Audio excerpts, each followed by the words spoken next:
Chapter 2 संयोग या प्रयोग। ईश्वर है, भगवदीय व्यवस्था कार्य करती है। कैसे पता चलता है?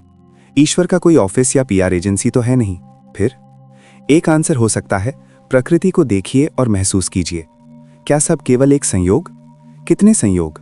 जीवन चक्र, आकाश में अपने अपने मार्ग में तैर के ग्रह, तारे, सूर्य, हवा, पानी, मिट्टी, फसल, मौसम, सब केवल एक संयोग भर। आज इतनी टेक्नोलॉजी है, रॉकेट हैं, स्पेसशिप्स हैं, बड़े टेलीस्कोप हैं, पर अभी तक कोई ग्रह मिला नहीं जहां जाके कोई एक दिन भी रह पाया हो, एक ग्लास पानी पिया हो। इतनी जटिल डीएनए संरचना वाले इंसान की रचना भी इसी का उदाहरण है। हम सांस लेते नहीं हैं, सांस चलती है। हम हृदय धड़काते नहीं हैं, वह धड़कता है। संयोग से एक, दो या तीन या कोई 4-5 चीजें संभव है ना, कि एक फुल फ्लेज संसार। लाइन से इतने संयोग और सारे उसी ग्रह पे जहां पे आप हैं। कुछ नहीं से ना केवल कुछ, बल्कि अद्भुत केवल ईश्वर ही बना सकता है। जैसे ये सृष्टि, बाकी सब कुछ भी किसी ना किसी कुछ से ही बनते हैं, बस कोई बनाने वाला भी होना चाहिए। कुम्हार मिट्टी से विभिन्न दिया, बर्तन, प्लेट आदि बना सकता है, अलग अलग टाइप की चीजें, पर सब में एक ही चीज, मिट्टी। क्या कुम्हार मिट्टी बना सकता है? मिट्टी किसने बनाई फिर?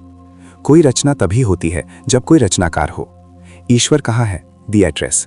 ईश्वर किसी विशेष भौगोलिक स्थान पर नहीं, बल्कि चेतना, कॉन्शियसनेस के रूप में हर जगह मौजूद है। अणु अणु में, माइक्रोस्कोपिक। विज्ञान के अनुसार हर ठोस वस्तु ऊर्जा, एनर्जी से बनी है। अध्यात्म से चेतना कहता है। भीतर, इनवर्ड, ईश्वर सर्वभूतानां हृद्देशे अर्जुन तिष्ठति। ईश्वर हर जीव के हृदय में साक्षी, विटनेस के रूप में स्थित है। अवस्था के रूप में ईश्वर कोई व्यक्ति नहीं, बल्कि एक स्टेट ऑफ बीइंग है। जैसे नमक पानी में अदृश्य होकर भी मौजूद रहता है, वैसे ही वह संसार में व्याप्त है। 2. अस्तित्व के प्रमाण, evidence of existence. A. Cosmic intelligence, the intelligent design. दी आप एक जटिल घड़ी देखते हैं तो आप जानते हैं कि कोई घड़ी बनाने वाला, वॉचमेकर होगा। ब्रह्मांड के नियम, जैसे गुरुत्वाकर्षण, पृथ्वी का अपनी धुरी पर घूमना, डीएनए की कोडिंग, इतने सटीक हैं कि ये संयोग नहीं हो सकते। ये मैथमेटिकल प्रिसिजन ही ईश्वर का सबसे बड़ा प्रमाण है। बी. मैं का अनुभव, द एक्सपीरियंस ऑफ आई। शरीर के अंग बदलते रहते हैं, कोशिकाएं मरती और नई बनती हैं, लेकिन आपके भीतर एक चेतन तत्व है जो बचपन से बुढ़ापे तक स्थिर रहता है। वह दृष्टा, ऑब्जर्वर, जो आपके विचारों और सपनों को भी देख सकता है, वही ईश्वर का अंश है। सी. कार्य कारण सिद्धांत, कॉज एंड इफेक्ट। हर कार्य का एक कारण होता है। इस पूरे ब्रह्मांड का जो फर्स्ट कॉज है, आदि कारण, वही ईश्वर है। विज्ञान जिसे बिग बैंग कहता है, अध्यात्म से ईश्वर का संकल्प कहता है। डी. व्यक्तिगत अनुभूति, पर्सनल एक्सपीरियंस। दुनिया भर के हजारों संतों, ऋषियों और वैज्ञानिकों जैसे आइंस्टीन या टेस्ला ने स्वीकार किया है कि इस संसार को चलाने वाली कोई सुपर इंटेलिजेंस काम कर रही है। जब चित्त शांत होता है तो वह शक्ति अंतर्ज्ञान, इंट्यूशन के रूप में महसूस होती है। निष्कर्ष, ईश्वर मानने का नहीं, बल्कि जानने का विषय है। जैसे हवा दिखाई नहीं देती लेकिन महसूस होती है, वैसे ही ईश्वर दृश्य नहीं बल्कि दृष्टि है। हिंदू दर्शन को आधुनिक विज्ञान और पश्चिमी विचारकों ने बहुत गहरे स्तर पर पुष्ट किया है। यहाँ कुछ प्रमुख रेफरेंसेस और साइंटिफिक आइडियोलॉजीज दी गई हैं जो अद्वैत, नॉन डुअलिटी और चेतना, कॉन्शियसनेस के सिद्धांतों को सपोर्ट करती हैं। निष्कर्ष, यदि आज के वैज्ञानिक कहते हैं कि ब्रह्मांड गणितीय कोड से बना है, तो उपनिषद कहते हैं ब्रह्मांड चेतना के संकल्प से बना है। दोनों एक ही डिजिटल कॉस्मिक वास्तविकता की ओर इशारा कर रहे हैं। ब्रह्मांड का ब्लूप्रिंट, हिरण्यगर्भ और सृष्टि की सूचना। सृष्टि की उत्पत्ति को लेकर अक्सर ये बहस होती है कि क्या ये केवल एक भौतिक धमाका, बिग बैंग था, या इसके पीछे कोई चेतना थी। वेदों ने अरबों साल पहले हिरण्यगर्भ का सिद्धांत दिया, जिसे स्वर्णगर्भ या ब्रह्मांडीय बीज कहा जाता है। आधुनिक विज्ञान की इंफॉर्मेशन थ्योरी हमें बताती है कि पदार्थ, मैटर से भी पहले सूचना, इंफॉर्मेशन का अस्तित्व होता है। जैसे एक छोटे से सेब के बीज के भीतर उस पूरे विशाल वृक्ष का नक्शा, उसकी ऊंचाई, उसके फलों का स्वाद और उसकी पत्तियों का रंग एक कोडिंग के रूप में पहले से मौजूद होता है। ठीक उसी प्रकार सृष्टि के प्रकट होने से पहले उसकी पूरी योजना हिरण्यगर्भ में सूक्ष्म रूप से स्थित थी। ये सिद्ध करता है कि ब्रह्मांड का विस्तार किसी रैंडम संयोग का परिणाम नहीं है, बल्कि एक अत्यंत परिष्कृत इंटेलिजेंट डिजाइन का प्रकटीकरण है। जब हम स्वयं को देखते हैं तो हमें समझ आता है कि हमारा अस्तित्व महज रक्त और मांस का ढांचा नहीं है। हम उस अनंत सूचना, कॉस्मिक डेटा का हिस्सा हैं जो हिरण्यगर्भ से प्रवाहित हुई है। जिस प्रकार एक आर्किटेक्ट इमारत बनाने से पहले उसका एक मानसिक नक्शा तैयार करता है, उसी प्रकार परमात्मा या शुद्ध चेतना ने इस जगत को बनाने से पहले इसके हर नियम और हर जीवन की संभावना को कारण जगत, कॉजल प्लेन में स्थापित किया था। विज्ञान जिसे सिंगुलैरिटी कहता है, आध्यात्मिकता उसे चेतना का बिंदु कहती है, जिसमें अनंत ब्रह्मांड समाया हुआ था। इसका अर्थ यह है कि जीवन की उत्पत्ति निर्जीव तत्वों के टकराने से नहीं हुई, बल्कि चेतना ने स्वयं को तत्वों, पंच महाभूतों में रूपांतरित किया है। इस सत्य को स्वीकार करने का हमारे जीवन पर गहरा प्रभाव पड़ता है। जब हमें ये विश्वास हो जाता है कि हम एक ऐसी सृष्टि के अंग हैं जिसका आधार ही बुद्धिमत्ता है, तो हमारे भीतर का अस्तित्वगत भय, एग्जिस्टेंशियल एंग्जाइटी समाप्त हो जाता है। हम ये जान जाते हैं कि हम यहाँ किसी संयोगवश नहीं आए हैं, बल्कि हम उस व्यापक प्रायोगिक योजना का एक महत्वपूर्ण हिस्सा है। जैसे एक फिल्म की रील में पूरा भविष्य पहले से दर्ज होता है, लेकिन पर्दे पर वो समय के साथ धीरे धीरे खुलता है, वैसे ही हिरण्यगर्भ से निकली ये सृष्टि समय की आवृत्ति पर धीरे धीरे प्रकट हो रही है। इस व्यवस्था को समझना ही खुद को ईश्वर के करीब महसूस करना है, क्योंकि तब हम ये जान जाते हैं कि जो बीज में है वही फल यू में भी है। ब्रह्मांडीय सॉफ्टवेयर, रित और ईश्वरीय व्यवस्था। ऋग्वेद के ऋषियों ने हजारों साल पहले ये देख लिया था कि ये ब्रह्मांड बेतरतीब नहीं है। उन्होंने इसे रित कहा, एक ऐसा यूनिवर्सल लॉ जिससे देवता भी बंधे हुए हैं।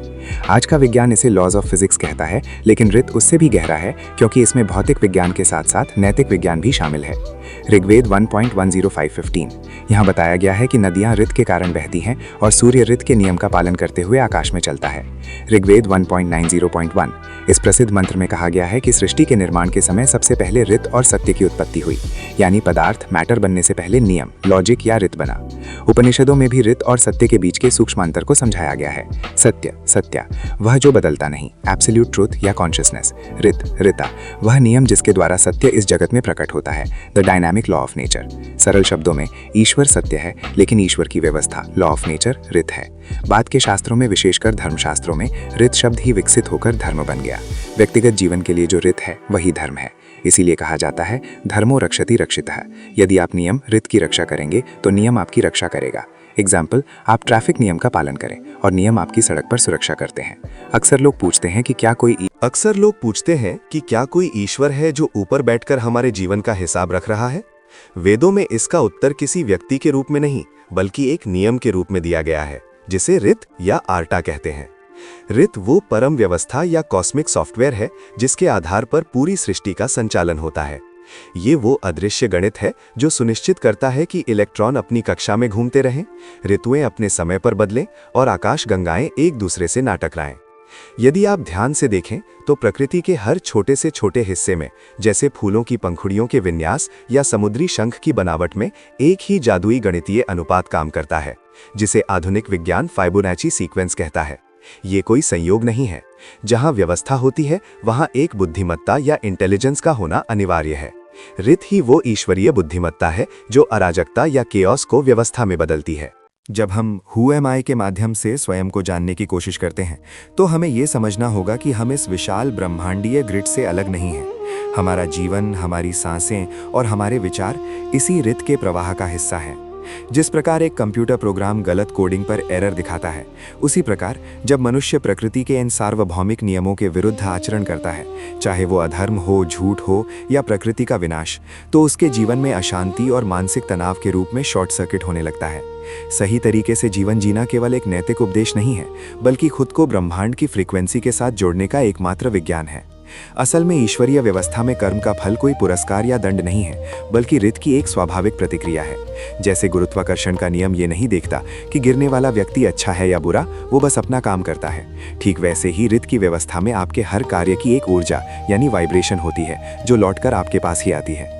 जब मनुष्य इस सत्य को स्वीकार कर लेता है कि वो एक ऐसी व्यवस्था का हिस्सा है जहां कुछ भी आकस्मिक नहीं है, तब उसके भीतर से असुरक्षा का भाव समाप्त हो जाता है। तब उसे समझ आता है कि मोक्ष की ओर पहला कदम अपनी मर्जी को ईश्वरीय व्यवस्था यानी डिवाइन विल के साथ एक कर लेना है।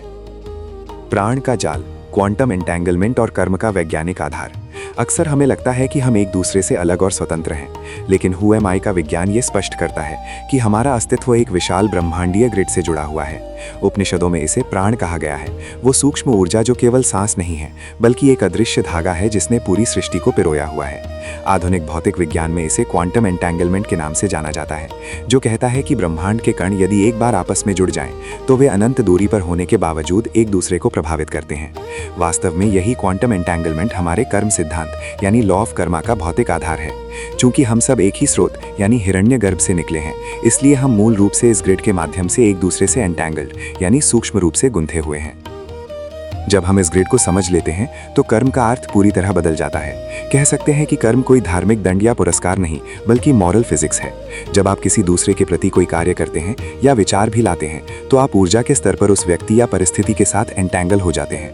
अब भविष्य में आप कहीं भी हों, वो कर्म ऊर्जा के एक अदृश्य धागे से आपसे जुड़ा रहता है और अपनी प्रतिक्रिया आप तक पहुंचाता है। जैसे हाथ को चोट लगने पर दर्द का संकेत तुरंत मस्तिष्क तक पहुंचता है, वैसे ही एक जीव को दिया गया दुख या सुख इस ब्रह्मांडीय नेटवर्क के माध्यम से अंततः आप तक ही लौटता है, क्योंकि ये अभेद ग्रिड में दूसरा कोई है ही नहीं।